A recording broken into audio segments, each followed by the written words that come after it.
Good evening friends, कैसे हो आप सभी। तो सोनी टीवी पर आने वाला मास्टर शेफ सेलिब्रिटी शो काफ़ी चर्चाओं में है। चर्चा में होने का कारण ये है कि लोग उसको स्क्रिप्टेड बता रहे हैं। लोग कह रहे हैं कि उसमें जो कुछ भी दिखाया जा रहा है फेक दिखाया जा रहा है। उसमें वही दिखाया जाता है जो मेकर्स चाहते हैं, जो उनके शो के लिए सही है, जो टीआरपी देते हैं उन्हीं को रखा भी जाता है।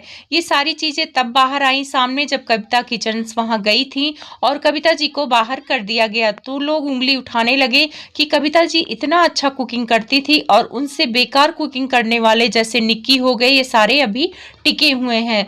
लोग कह रहे हैं कि निक्की फराह खान की फ्रेंड है, इस वजह से वहां पे टिकी हुई है और ऐसे बहुत सारे इल्जाम इस शो पे लग रहे हैं। कविता जी ने भी कमेंट्स के रिप्लाई दिए हैं। उनके रिप्लाई को देखकर लोग अंदाजा लगा गए हैं कि वो बाहर आने पे काफ़ी दुखी हैं और वो वहाँ पे रहना डिजर्व करती हैं क्योंकि वो कुकिंग अच्छा करती हैं।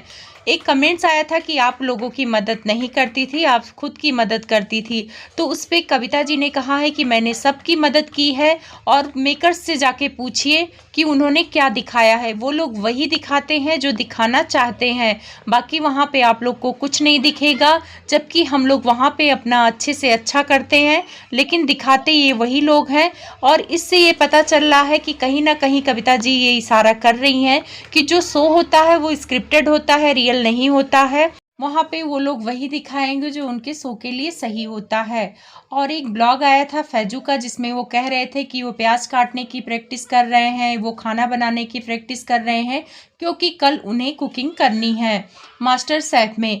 तब लोग अंदाजा लगाने लगे कि जब ये पहले से प्रैक्टिस करके आते हैं तो वहाँ पे जो होस्ट होते हैं क्यों दिखाते हैं कि आपको 19 मिनट में मिलेगा और आपको ये इंग्रेडिएंट्स दिए जा रहे हैं, आपको आधे घंटे में ये डिश बनानी होती है। और जो चीज़ें दी जाती हैं वो रेगुलर जो हम खाना बनाते हैं उनसे हटके होता है।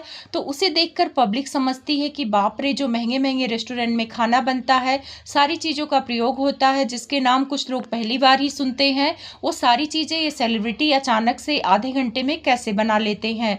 तो फैजू ब्लॉग का अगर जिसने ब्लॉग देखा होगा तो उससे साफ पता चलता है कि इन लोग को पहले बता दिया जाता है कि आपको ये खाना बनाना है और ये लोग प्रैक्टिस भी करते हैं। इनको साथ में एक मास्टर शेफ भी दिया जाता है जो इनकी हेल्प करता है प्रेजेंटेशन वगैरह में, जो हमें नहीं दिखाया जाता है टीवी पर।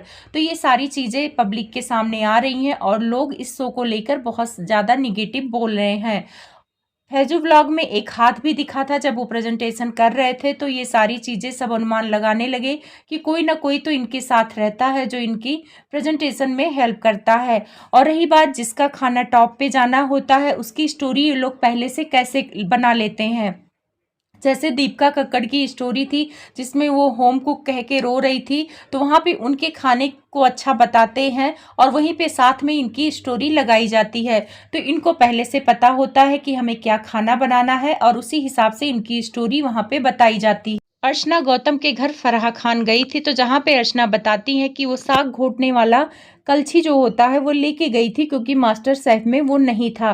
तो अर्चना को कैसे पता था कि साग वहाँ बनने वाला है, यानी इन्हें पहले से बताया गया था कि तुम्हें साग बनाना है। तो इससे साफ पता चलता है कि जो हमें दिखाया जाता है वो सारा का सारा झूठ है। ये लोग उन्हीं को रखते हैं जिनको ये रखना चाहते हैं, जिनको ये शो जिताना चाहते हैं उन्हीं को जिताते हैं। ये पब्लिक कोर्ट से या डिश अच्छी बनी है इससे कोई फर्क नहीं पड़ता है। और कविता जी को निकालने की वजह यही है कि कविता जी उनको एंटरटेनमेंट नहीं कर रही थी, कविता जी ड्रामा नहीं कर रही थी। कविता जी एक रियल पर्सनालिटी हैं, उनके मिलियन में सब्सक्राइबर हैं और वो कुकिंग के लिए जानी जाती हैं। उनके बाहर आने पे उनके फैन काफी नाराज हैं उस शो को लेकर। तो यहाँ पे ये बात सच है कि कविता जी के साथ बुरा हुआ है जबकि वो डिजर्व